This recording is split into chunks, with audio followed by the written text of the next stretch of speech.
Hello YouTube, my name's Nero, and today some Call of Duty Advanced Warfare, another episode of DNA Saturday, which is the weekly series here on my channel where subscribers send me in DNA bombs. That was the crate class we're going to be using throughout the entirety of this gameplay. If you guys would like, of course, you can go back and pause the video, that way you can get a good look at the class, but keep in mind, ladies and gentlemen, I will be talking about the class sub throughout this video because the class sub is really interesting. It's by far the most interesting aspect of this DNA bomb. But what's going on here is we're actually playing a game of domination here on the map Biolab, one of the best maps in Advanced Warfare in my opinion, and one of the better maps in Call of Duty history, if I'm being completely honest. I definitely look forward to playing on Biolab every time it shows up in the map rotation, and then I have a lot of fun every time I play it.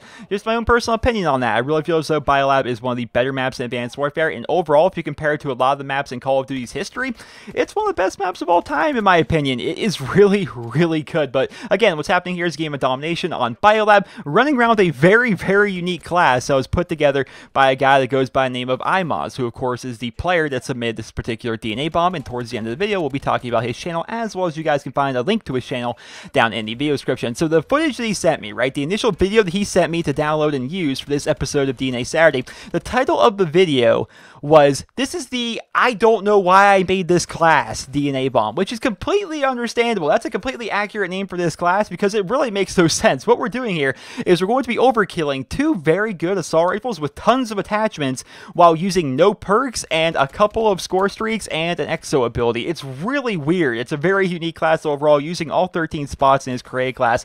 And honestly, we should probably just go ahead and talk about the career class right from the gate, because that's the most interesting part about this DNA bomb. Not to take away from the gameplay, because it's good gameplay in general, but the fact that this particular DNA bomb is achieved by such a weird class, that's what's really the draw to this one, I would say. So let's go ahead and discuss this really weird create class. First and foremost, we're going to be using the AK-12 RIP, which is a very good variant of the AK-12, considered by most to be the best one. What it's going to do is give you -1 to your mobility and -2 to your magazine size in exchange for +2 accuracy and +1 damage. Now, if you look at the fact that he has 33 rounds in his magazine here, that's because he's using extended mag. So he's using foregrip, extended mag, and adjustable stock. So because of extended mag, he still has more ammo in this thing than he would initially, like a base AK-12, while still having the +2 accuracy and the +1 damage. That's why it's one of the best variants in the game, is because of how ridiculously powerful it can be because of extended mag and just the power and the accuracy increases of it. It's very, very, very good. Then of course, adjustable stock's always been good on full auto assault rifles, even going back to something like,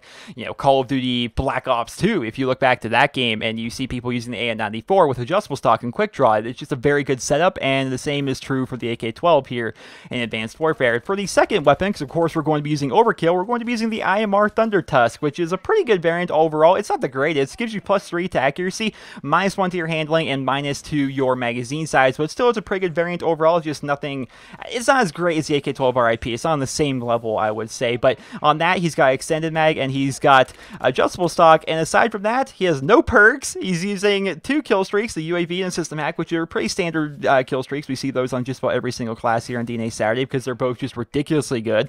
You know, if you want to help out your team, if you want to help out yourself, if you want to just be a good player, you want a good team player, I should say, you need to be using the UAV and the system hack. They're both just too good to pass up. And aside from that, he's going to be picking up some guns throughout this gameplay because of course he doesn't have scavenger or any other perks like that. So he's going to be picking up some guns throughout this gameplay, like this Ball 27 here, and just running around and shooting people and getting himself the DNA bomb with this really, really weird class, which is honestly something I never actually thought to put together. You know, we have our pick 13.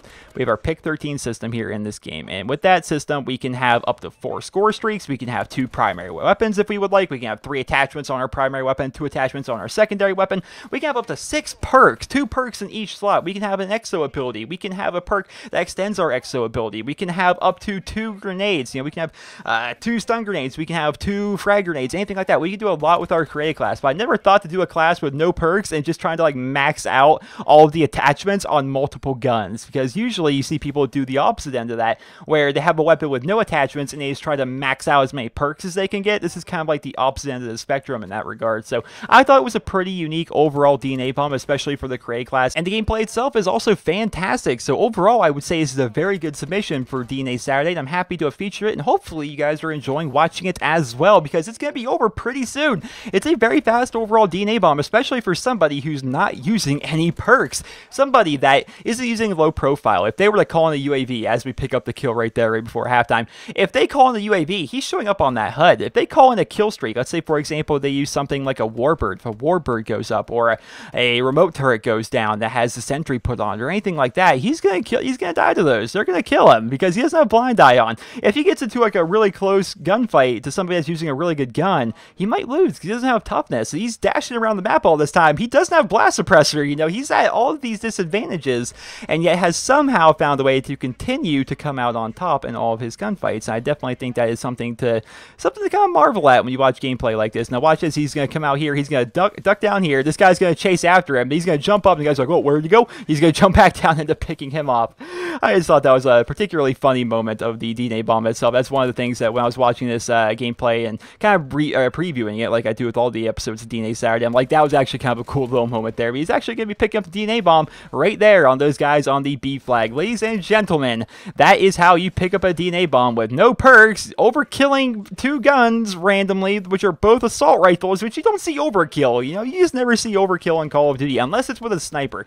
I can remember when overkill kind of was first a thing. It was first implemented in Call of Duty 4. It was also in World at War. I used to play a lot of hardcore search and destroy, and as a hardcore player, I think overkill is definitely pretty beneficial because you can have something like an assault rifle, but then also have something crazy like a shotgun. Or one of the things I would do back in Call of Duty World at War is I would have a sniper rifle as my primary weapon, and I would have a backup like a PPSH or something as my secondary. So I would snipe, you know, I would look for the spawn sniper, I would watch a particular area, something like that. But if I needed to move towards the bomb site or move towards the objective, or if I heard somebody coming towards me or something like that, I would just pull out my PPSH and bam, overkill was very beneficial. But it was usually only very beneficial when you're playing hardcore because, of course, in core you need to have stopping power. Stopping power was a thing and you needed to have it. But even as they got rid of stopping power, people just don't use overkill as much. Maybe they still use it in hardcore because I don't play a lot of hardcore, but when you're playing regular playlists, like in these standard playlists, you never see people using overkill, again, unless it's usually a sniper. A sniper will be overkilling with a submachine gun, using something like fast hands and stuff like that. That's the only time I ever really see people using overkill. But ladies and gentlemen, regardless of all that, the final score, let's go ahead and check out this final score. 66 kills and 5 deaths, along with 5 captures, 8 defense, picking up the DNA bomb, no perks being used. Ladies and gentlemen, that was a pretty fantastic overall DNA bomb, and thank you to Mr. iMoz for submitting it, because I definitely enjoyed posting it. Well, I hope you guys all enjoyed this episode of DNA Saturday, and if you did, please be sure to leave a rating where you guys feel it deserves. And if you guys would like to submit your DNA bombs for next week's episode of DNA Saturday, watch the video that's on your screen right now. There's an annotation you guys can click, as well as a link to it at the very bottom of the video description that will take you over to that video, and you guys can watch it and learn everything you would want to know about submitting your stuff for DNA Saturday. If you guys would like to go ahead and check out Mr. iMoz, you can do so by finding him over at youtube.com/the iMozM101, which is kind of a mouthful of a channel, but to make it easy, you guys can click the annotation on your screen or click the link to his channel down in the video description. It is the very first link that you'll find down there. Over there, you'll find that he posts Call of Duty content. He likes to do supply drop openings, he likes to cover news, he also likes to do live commentaries, as well as some other videos. Occasionally, he'll do like a top 5 map style of video. Other than that, he likes to, once again, do a lot of live commentaries and DNA bomb style gameplay. And he's just a very good player overall, as we saw from this particular episode of DNA Saturday. So go ahead and give him a look if you guys haven't already. I hope you guys all enjoyed this week's episodes of DNA Saturday, and if you did, please be sure to leave a rating. Hope you guys all have a wonderful day.